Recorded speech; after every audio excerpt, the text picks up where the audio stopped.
प्रिय विद्यार्थियों, नमस्कार, राम राम, वंदे मातरम। कैसे हैं सभी आप? आशा करते हैं कि कुशल मंगल होंगे। विद्यार्थियों, हमने कल कक्षा 10 की हिंदी की पाठ्य पुस्तक क्षितिज का अध्याय 1 सूरदास, इनके कवि परिचय के बारे में, इनके कृतित्व के बारे में पढ़ा था और उनके एक पद की व्याख्या भी हमने भावार्थ के साथ कर ली थी। तो चलिए साथियों, हम कक्षा 10 के अध्याय 1 सूरदास की पद संख्या 2, 3 की व्याख्या भावार्थ के साथ ग्रहण करते हैं। ये है सूरदास के पद संख्या 2 जो हमारी पाठ्य पुस्तक में है।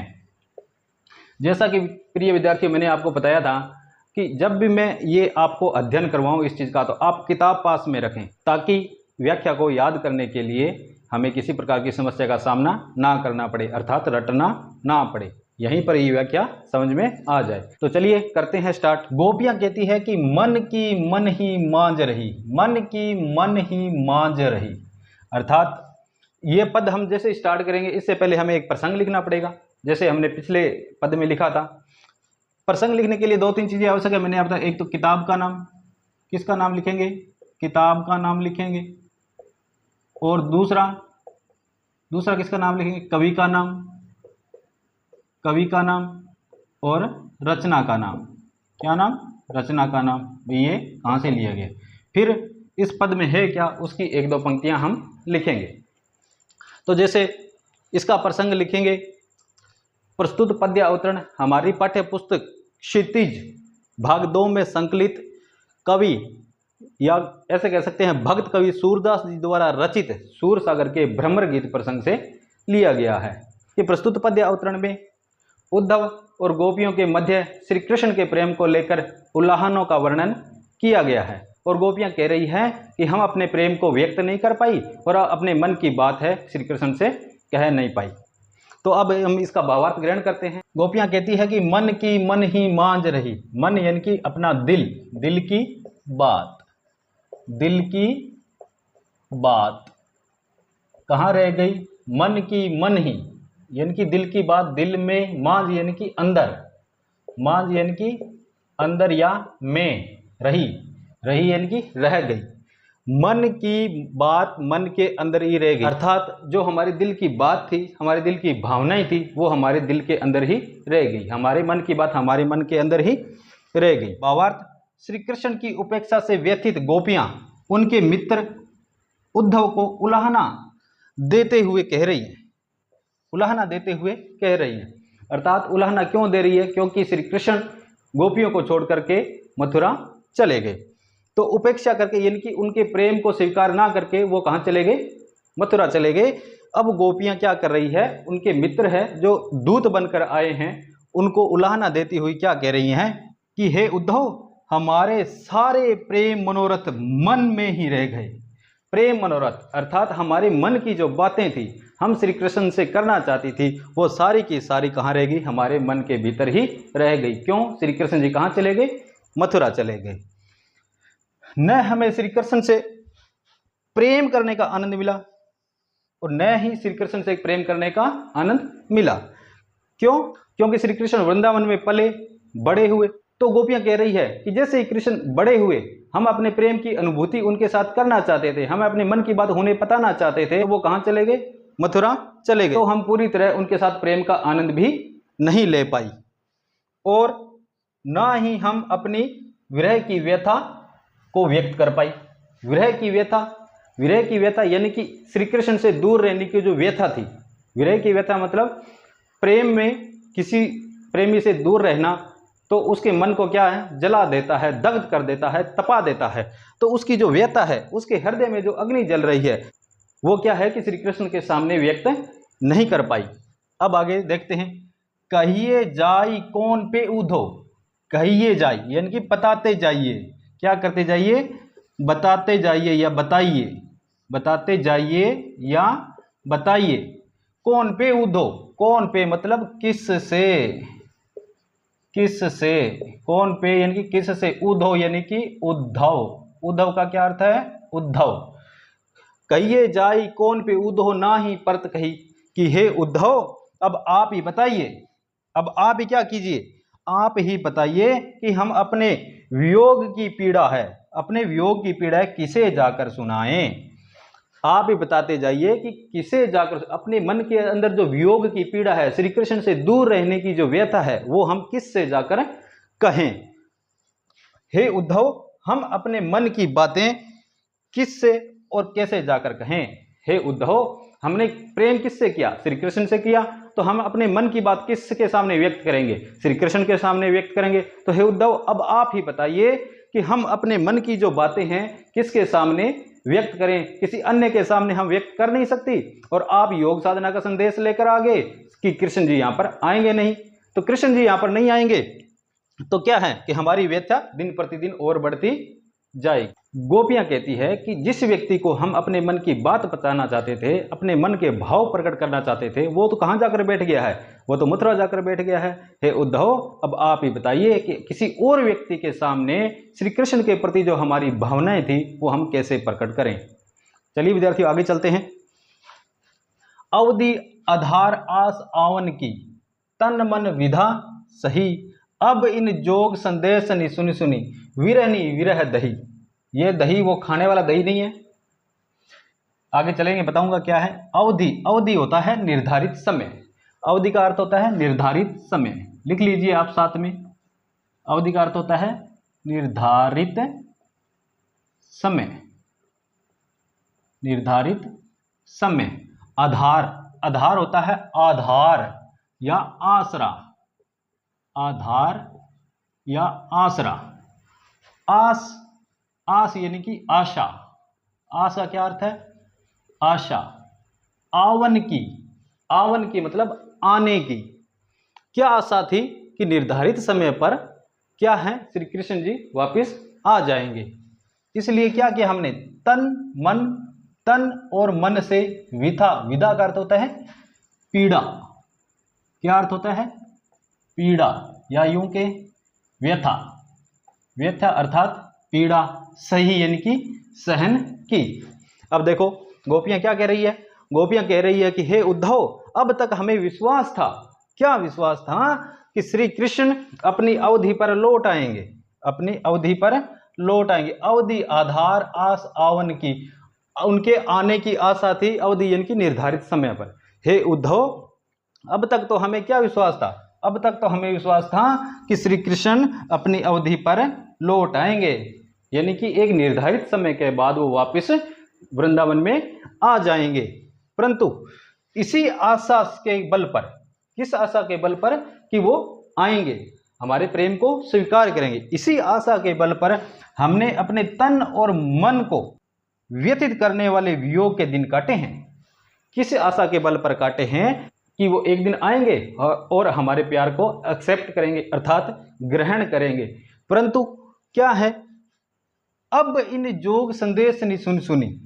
अब इन जोग संदेश नहीं, अब यानी कि अब, इन यानी कि इन, जोग यानी कि योग। जोग यानी कि योग, संदेश नहीं यानी कि संदेश, संदेश नहीं यानी कि संदेश, सुनी सुनी यानी कि सुन करके, विरहनी, विरहनी यानी कि नायिका। नायिका अर्थात गोपियां। विरह, विरह का अर्थ होता है वियोग। विरह यानी कि वियोग में। दही, अब मैंने आपको बताया कि दही ये खाने वाला नहीं है। दही का अर्थ होता है जलना। जलना यानी कि जली। यहां पर क्या है? जली। विरहनी जली। कैसे जली? योग साधना के संदेश को सुन करके। अब इन जोग संदेश नि सुन सुनी, विरहनी विरह दही। अब कहते हैं परंतु अब आपके इन योग संदेश को सुन सुन करके हम विरहनियों की विरह अग्नि और भी धधक उठी है। जो प्रेम की अग्नि है, वियोग की अग्नि है, वो और भी धधक उठी है। अर्थात कहने का आशय यूं कहें कि ये योग संदेश हैं, ये आग में घी डालने का काम कर रहे हैं। क्यों? क्योंकि गोपियां पहले से ही श्री कृष्ण का इंतजार कर रही है कि एक निर्धारित समय के बाद वो हमारे पास आएंगे। परंतु उद्धव जी क्या लेकर आए हैं? योग साधना का संदेश। और जैसे ही योग साधना का संदेश सुनती है गोपियां, तो कहती है कि हम क्या है, अब इस योग संदेशों को सुन सुन करके क्या है, हमारी जो विरह व्यथा है वो अब क्या और भी धधक उठी है। जिस प्रकार हम आग में घी डालते हैं, जब ज्वाला उत्पन्न और तेज हो जाती है, तो उसी प्रकार योग संदेश को सुन सुन करके जो विरहनियों की विरह की दशा है वो क्या है, और भी व्याकुल हो गई है, और जो आग है, अग्नि है उनके हृदय की, वो और भी भड़क उठी है, और भी ज़्यादा तेज जलने लग गई है। चलिए विद्यार्थियों, इस पद को आगे पढ़ते हैं। चाहती होती गुहारी जीते ही ते, उतते धार भई, सूरदास अब धीर दरहि क्यों, मर जादा न लही। अब इसके शब्दार्थ देख लेते हैं। चाहती यानी कि चाहना, होती यानी कि थी, चाहती थी, क्या चाहती थी, गुहारी, गुहारी का मतलब होता है पुकार लगाना, क्या करना, पुकार लगाना या पुकार करना। जीते ही थे, जीते ही थे यानी कि जिससे, जिससे पुकार लगाना चाहती थी हम, जिससे पुकार लगाना चाहती थी हम। जीते ही थे यानी कि जिससे, जिससे। उत्ते यानी कि उसके बदले में क्या हुआ, धार भई, धार, धार किसकी भाई, योग संदेश की धार, किसकी धार, योग संदेश की धार, किसकी धार भाई, योग संदेश की धार, अर्थात योग संदेश की धारा बहा दी।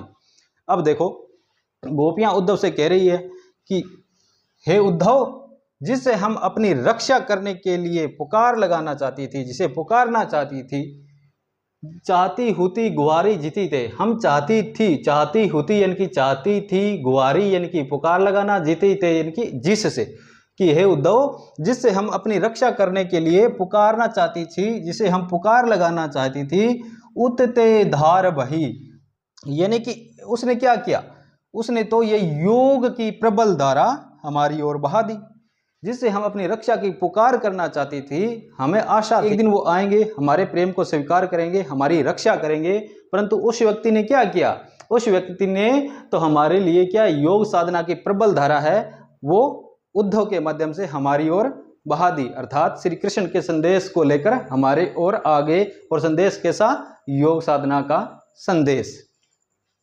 सूरदास अब धीर धरई क्यों, सूरदास जी के वर्णना अनुसार गोपियां कह रही है कि अब धीर का अर्थ होता है धैर्य, क्या अर्थ होता है, धैर्य, धरई यानी कि धारण करना, धरई का अर्थ होता है धारण करना, क्यों यानी कि क्यों, हम अब धैर्य को धारण क्यों करें। मर्यादा, मर्यादा का अर्थ होता है मर्यादा, मर्यादा, न का अर्थ न, लही का अर्थ है मतलब रखी, रखी यानी कि मर्यादा नहीं रखी। किसने मर्यादा नहीं रखी, श्री कृष्ण ने मर्यादा नहीं रखी। क्यों नहीं रखी, क्योंकि प्रेम के बदले उसने क्या दे दिया, योग साधना का संदेश दे दिया। और गोपियां क्या चाहती थी कि प्रेम के बदले उन्हें कौन सा संदेश मिले, प्रेम का संदेश मिले। उद्धव गोपियों को आकर ऐसे कह देते कि कोई बात नहीं, कुछ समय बाद कृष्ण जी वापस आएंगे, तो ये गोपियां शांत हो जाती, परंतु कृष्ण जी ने ऐसा किया नहीं, और उद्धव के द्वारा योग साधना का संदेश है जो भिजवा दिया। अब देखो हम अपने धैर्य को कैसे धारण करें। सूरदास अब धीर धरई क्यों, सूरदास जी के वर्णना अनुसार गोपियां कहती हैं कि अब हम अपने धैर्य को धारण कैसे करें, कि यानी कि अब तक तो हमें आशा थी कि वो आएगा, परंतु अब पूरा का पूरा विश्वास हो गया है कि अब नहीं आएगा, इसलिए हम अपने धैर्य को धारण कैसे करें। क्योंकि कृष्ण ने क्या किया है, कृष्ण ने तो प्रेम की सारी मर्यादा ही तोड़ दी, सारी मर्यादा को क्या कर दिया, तोड़ दिए। मर्यादा न लही, मर्यादा नहीं रखी, अर्थात सारी की सारी मर्यादा तोड़ दी। लौटने का वचन तो भंग किया ही, कैसे तोड़ दी, क्योंकि एक तो लौटने का वचन भंग किया, लौट भंग करना यानी कि उसको समाप्त कर दिया, लौटने का वचन है उसको भंग कर दिया, तोड़ दिया, समाप्त कर दिया, यानी कि अब तो आशा ही नहीं है कि वो हमसे मिलने के लिए आएंगे। और ऊपर से क्या किया, प्रेम के स्थान पर कौन सा संदेश भेज दिया, योग साधना का संदेश भिजवा दिया। अब हम उनसे क्या आशा करें, अर्थात अब हम श्री कृष्ण से क्या आशा करें कि वो हमसे प्रेम करने के लिए वृंदावन वापस आएंगे। तो विद्यार्थियों ये पद हो गया दूसरा हमारा समाप्त। अब क्या है कि जैसे ही पद समाप्त होता है तो परीक्षा के अंदर नीचे हमें क्या लिखना होता है, विशेष लिखना होता है। क्या लिखना होता है, विशेष। विशेष यानी कि इस अध्याय, इस जो हमने पढ़ा था ये पैराग्राफ अर्थात ये पद्यांश, इसमें प्रमुख प्रमुख बातें क्या थी वो हम पढ़ेंगे, वो इसमें लिखेंगे नीचे। तो सबसे पहले तो कौन सी भाषा का प्रयोग किया गया है, ये लिख लेना। ब्रज भाषा का प्रयोग किया गया है। किस भाषा का प्रयोग किया गया है? ब्रज भाषा का प्रयोग किया गया है। नंबर 2 पर वियोग श्रृंगार का प्रयोग किया गया है। इस पद में कौन सा रस है? वियोग श्रृंगार रस है। वियोग श्रृंगार रस है। कौन सा रस है? वियोग श्रृंगार रस है। अब देखो श्रृंगार क्या है? श्रृंगार एक रस है। हिंदी साहित्य में जब हम पढ़ते हैं तो श्रृंगार एक रस है। श्रृंगार दो प्रकार का होता है, एक तो संयोग श्रृंगार, एक वियोग श्रृंगार। संयोग श्रृंगार में क्या होता है? संयोग श्रृंगार में होता है मिलन। क्या होता है? मिलन। दो प्रेमी आपस में मिलते हैं, वहां पर होता है संयोग श्रृंगार। और वियोग श्रृंगार होता है बिछड़ना। क्या होता है? बिछड़ना। जब दो प्रेमी आपस में बिछड़ते हैं वहां पर कौन सा श्रृंगार होता है? वियोग श्रृंगार। अब यहाँ कृष्ण जी किससे बिछड़े हैं? गोपियों से, तो इसलिए कौन सा श्रृंगार है? वियोग श्रृंगार है। और भाषा कौन सी है? ब्रज भाषा है। आपके पास किताब होगी, उसमें देखना, पीछे वाली पंक्ति मैंने हटा दी, उसमें सुनी सुनी शब्द आया था, सुनी सुनी। अब भी निजोग संदेश नहीं, सुनी सुनी, सुनी सुनी, सुनी सुनी दो बार प्रयुक्त हुआ है, इसलिए इसमें कौन सा अलंकार है? पुनरुक्ति प्रकाश अलंकार है। नंबर 3 पर क्या लिखेंगे? पुनरुक्ति प्रकाश अलंकार का प्रयोग किया गया है। पुनरुक्ति प्रकाश अलंकार। कौन सा? पुनरुक्ति प्रकाश अलंकार। ठीक है। और नंबर 4 पर लिखेंगे कौन सा अलंकार है? नंबर 4 पर लिखेंगे अनुप्रास अलंकार। कौन सा अलंकार? अनुप्रास। अनुप्रास अलंकार कहाँ होता है बच्चों? अनुप्रास अलंकार वहां होता है जब एक वर्ण की बार बार आवर्ती होती है, वहां पर कौन सा अलंकार होता है? अनुप्रास अलंकार होता है। जैसे हमने पीछे पंक्ति में पढ़ा था, अवधि आधार आस आवन की। अवधि में ए आया, आस, आस में फिर आया, अवधि आधार आस आवन की। अवधि आधार आस आवन, यानी कि ए वर्ण की बार बार आवर्ती हो रही है, इसलिए कौन सा अलंकार है? अनुप्रास अलंकार है। तो ये हम विशेष में लिखेंगे। अब हम करेंगे आगे इसका तीसरा पद। पहले इसका वाचन कर लेते हैं, उसके बाद दो दो लाइन करके हम इसकी व्याख्या करेंगे, भावार्थ के साथ सरलार्थ को समझेंगे। हमारे हरि हारिल की लकड़ी, मन कर्म वचन नंद नंदन उर, यह दृढ़ करी पकड़ी, जागत सोवत सोपन दिवस निसी, कहने कहने जकरी, सुनत जोग लागत है ऐसो, ज्यों करवी ककरी, सूतो व्याधि हमको ले आए, देखी सुनी न करी, ये तो सूर तिन्हीं ले सौंपो, जिनके मन चक्री। चक्री होता है एक प्रकार का गोल गोल घूमता है खिलौना होता है एक, उसे चक्री कहते हैं, अर्थात जो स्थिर नहीं रहता है। हमारे हरि हारिल की लकड़ी, मन क्रम वचन नंद नंदन उर, यह दृढ़ करी पकड़ी। अर्थात गोपियाँ क्या कहती है कि हमारे हरि, हरि किसके लिए आया है? श्री कृष्ण के लिए। हरि किसके लिए है? श्री कृष्ण के लिए। हरि का अर्थ है श्री कृष्ण। हारिल, हारिल, हारिल बच्चों एक प्रकार का पक्षी होता है जो अपने पंजों में हमेशा लकड़ी पकड़े रखता है। उसे ऐसा महसूस होता है कि जिस दिन ये लकड़ी मुझसे पंजों से छूट गई उस दिन मैं मृत्यु को प्राप्त हो जाऊंगा, अर्थात मैं मर जाऊंगा, मेरी जीव लीला है वो समाप्त हो जाएगी। तो इसी कारण वो जो हरिल पक्षी है वो अपने पंजों में हमेशा के लिए लकड़ी पकड़े रखता है। लकड़ी का अर्थ है लकड़ी। लकड़ी का क्या अर्थ होता है? लकड़ी। मन का अर्थ मन, क्रम का अर्थ है कर्म, क्रम का अर्थ है कर्म, वचन। नंद नंदन प्रयुक्त हुआ है श्री कृष्ण के लिए। नंद नंदन किसके लिए प्रयुक्त हुआ है? श्री कृष्ण के लिए। उर, उर का अर्थ होता है हृदय। उर का अर्थ होता है हृदय।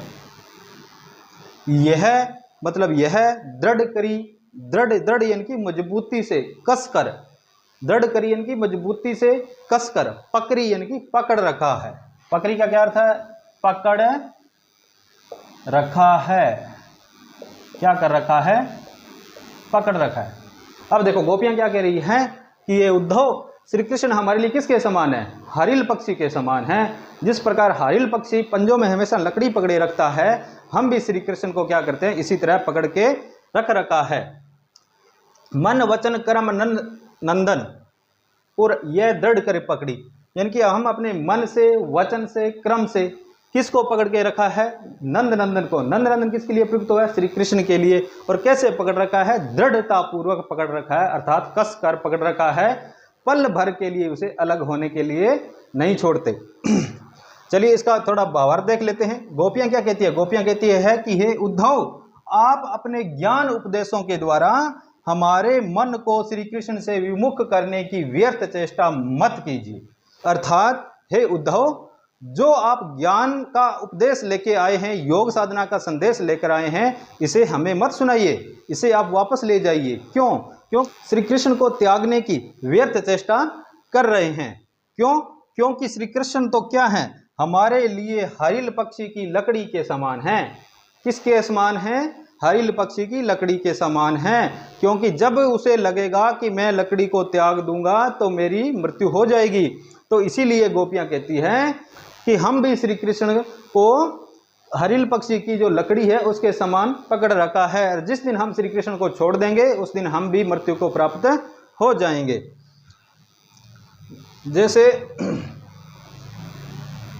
जैसे हरिल पक्षी अपने पंजों में लकड़ी को हर समय पकड़े रहता है, उसी प्रकार श्री कृष्ण भी हमारे मन में पल भर के लिए भी अलग नहीं रहते। हमारे मन से पल भर के लिए भी अलग नहीं रहते, यानी कि एक पल भी हम उनसे दूर नहीं रहते, दूरी नहीं सहते।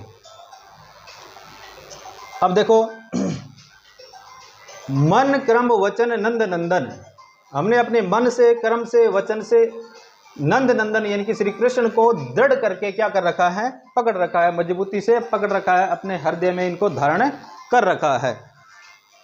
हमने अपने मन, वचन और कर्म से नंद के पुत्र श्री कृष्ण को अपने हृदय में दृढ़ता पूर्वक अर्थात कस कर पकड़ कर रखा है, यानी कस के पकड़ के रखा है। इसको हम जाने नहीं देंगे अपने हृदय से। इसलिए आप जो योग साधना का संदेश लेकर आए हैं उसको आप वापस ले जाइए।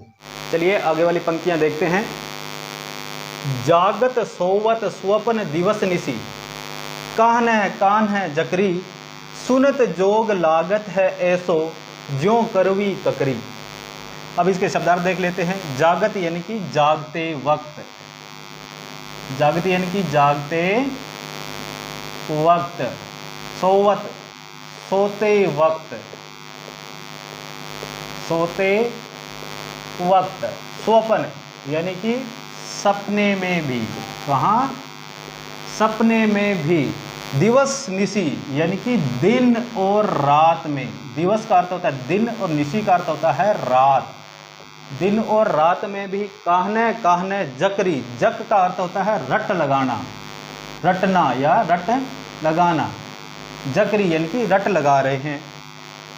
सुनत जोग, सुनत यानी कि सुनते ही, सुनत का अर्थ क्या है? सुनते ही। जोग यानी कि योग संदेश, जो उद्धव जी किसके लिए लेकर आए हैं? गोपियों के लिए लेकर आए हैं। जोग यानी कि योग संदेश। लागत, लागत यानी कि लगता है, लागत है यानी कि लगता है। ऐसो, ऐसो यानी कि ऐसा, ऐसो यानी कि ऐसा, कैसा लगता है? ज्यों यानी कि जैसे, ज्यों का अर्थ क्या है? जैसे। करवी, करवी का अर्थ होता है कड़वी, करवी का अर्थ होता है कड़वी। ककड़ी का अर्थ होता है ककड़ी, काकड़ी, काकड़ी अर्थात काकड़ियों। अब देखो, जागत सोवत सोपन दिवस निसी, कहने जकरी। हम जागते वक्त भी, सोते वक्त भी, सपने में भी, दिन और रात में भी क्या करती हैं? कहने जकरी, अर्थात कहने कृष्ण कृष्ण नाम की रट लगाए रहते हैं। गोपियां कहती है कि जागते वक्त, सोते वक्त, सपने में, दिन और रात में हमारे मुख से श्री कृष्ण की ही रट निकलती रहती है। सुनत जोग लागत है ऐसो, सुनत जोग लागत है ऐसो, यानी कि ये आप जो योग साधना का संदेश लेकर आए हैं, सुनत यानी कि सुनते ही, इस योग साधना के संदेश को सुनते ही लागत है ऐसो, लागत है ऐसो यानी कि ऐसा लगता है, कैसे, ज्यों कड़वी ककड़ी, जैसे किसी कड़वी ककड़ी को मुंह के अंदर रख लेते हैं अर्थात चख लेते हैं तो मुंह में क्या है, कड़वाहट भर जाती है, तो मुख के द्वारा उसे तुरंत बाहर फेंक दिया जाता है। तो उसी प्रकार आपका जो ये ज्ञान का उपदेश है, योग साधना का उपदेश है, हमें ऐसा लग रहा है। जैसे कड़वी ककड़ी को चखते ही सारा मुंह ऐसे नहीं कड़वाहट से भर जाता है, ठीक उसी प्रकार आपके ये ज्ञानोपदेश हमारे कानों में पड़ते ही हमारे हृदय को कड़वाहट से भर देते हैं। अर्थात आपके ये जो योग संदेश हैं, जो आप योग संदेश लेके आए हैं, ये क्या है, हमारे कानों में पड़ते ही हमारे हृदय को किस प्रकार कड़वाहट से भर देते हैं। जिस प्रकार हम कोई कड़वी ककड़ी अपने मुख के अंदर रख लेते हैं अर्थात भूलवश चख लेते हैं तो हमारा मुंह कड़वाहट से भर जाता है, उसी प्रकार आपके ये योग साधना का संदेश है, हमारे हृदय को कैसे भर रहे हैं, कड़वाहट से भर रहे हैं। चलिए अगली पंक्तियां देखते हैं। सूतो व्याधि हमको ले आए, देखी सुनी न करी, ये तो सूर तिन्हीं ले सौंपो, जिनके मन चक्री। तो पहले इसके शब्दार्थ देख लेते हैं। सूतो व्याधि यानी कि व्याधि का अर्थ होता है रोग या शारीरिक पीड़ा या कष्ट। हमको ले आए यानी कि हमारे लिए लेकर आ गए, जिसे हमने कभी ना तो देखा है, ना सुना है और ना ही कभी अनुभव किया है। करी यानी कि किया है, अनुभव किया है, ना ही कभी अनुभव किया है। यह तो सूर, सूर आया सूरदास जी के लिए, किसके लिए आया है, सूरदास जी के लिए। तिन्हीं यानी कि उनको, तिन्हीं ले सौंपो यानी कि उनको सौंप दीजिए, तिन्हीं ले सौंपो उनको सौंप दीजिए। किनको सौंप दीजिए, जिनके मन चक्री, अर्थात जिनके मन क्या है, चक्री का अर्थ होता है चंचल। क्या अर्थ होता है, चंचल। चक्री का अर्थ होता है चंचल। तो सूरदास जी यहाँ पर क्या कहना चाहते हैं कि सूतो व्याधि हमको ले आए, हे उद्धव आप हमारे लिए ऐसी व्याधि लेके आ गए हैं, ऐसा रोग लेके आ गए हैं, ऐसा शारीरिक कष्ट लेके आ गए हैं जिसको आज तक हमने ना तो कभी देखा है, ना कभी सुना है और ना कभी अनुभव किया है। हमने तो श्री कृष्ण के प्रेम को अनुभव किया है और ऐसा कष्ट आप हमारे लिए लेकर आ गए हैं, इसको आज से पहले हमने ना तो कभी देखा है, ना कभी सुना है और ना कभी अनुभव किया है। देखो भावार्थ देख लेते हैं। हे उद्धव आप हमारे लिए ये कैसा रोग ले आए हैं जिसे हमने ना कभी देखा है, न सुना और न ही कभी अनुभव किया है। ये तो सूर तिन्हीं ले सौंपो। सूरदास जी के वर्णना अनुसार गोपियां क्या कह रही हैं कि ये योग साधना का संदेश है, उनको दीजिए। किनको दीजिए, जिनके मन चक्री, जिनके मन यानी कि जिनका मन चंचल है, स्थिर नहीं है, चंचल है, स्थिर नहीं है, अर्थात एकाग्रचित नहीं है, एकाग्रचित नहीं है, डोलता रहता है इधर उधर जिसका मन, उसे ये ज्ञान योग का जो संदेश है, योग साधना का संदेश है, उनको ले जा करके दीजिए। देखिए अपने इस ज्ञान और योग के संदेश को आप उनको सौंपिए जिनके मन एकाग्रचित नहीं होते, जिनके मन एकाग्रचित नहीं होते अर्थात चंचल होते हैं, अर्थात किसी एक से प्रेम ना करके वह दूसरे से प्रेम करते हैं, उनको आप ये योग साधना का संदेश सुनाइए। चक्री की तरह चलायमान रहते हैं, चक्री की तरह क्या रहते हैं, चलायमान रहते हैं, अर्थात चक्री एक लट्टू होता है, आपने देखा होगा खिलौना, वो ऐसे घूमता रहता है गोल गोल, तो जिसका मन उस लट्टू की तरह गोल गोल घूमता रहता है, एक जगह स्थिर नहीं रहता है। आप क्या कीजिए, ये योग साधना का संदेश तिन्हीं ले सौंपो, उनको सौंप दीजिए। सूरदास जी के वर्णनानुसार गोपियां क्या कह रही है कि हे उद्धव हमारी चित्तवृत्ति तो पहले ही श्री कृष्ण के प्रेम में स्थिर हो चुकी है, कि हमारी चित्तवृत्ति, हमने अपना दिल किसको दे दिया है? श्री कृष्ण को दे दिया है। अब आप ये जो योग साधना का संदेश हमारे लिए लेकर आए हैं, ये हमारे लिए क्या है? ये योग साधना का संदेश है, ये व्यर्थ हैं। इस ज्ञान को आप क्या कीजिए? वापस ले जाइए और उनको सौंप दीजिए जिनके मन चंचल हैं, जिनके मन एकाग्रचित नहीं हैं। इसके बाद इसका विशेष लिखना पड़ेगा। तो विशेष में मैंने आपको बताया कि एक तो लिख देना ब्रज भाषा है। प्रस्तुत पद्यांश में कौन सी भाषा है? ब्रज भाषा है। भाषा कौन सी? ब्रज भाषा। और माधुर्य गुण का प्रयोग हुआ है। कौन से गुण का प्रयोग हुआ है? माधुर्य गुण का प्रयोग हुआ है। एक तो ब्रज भाषा हो गई, एक माधुर्य गुण का प्रयोग हुआ है।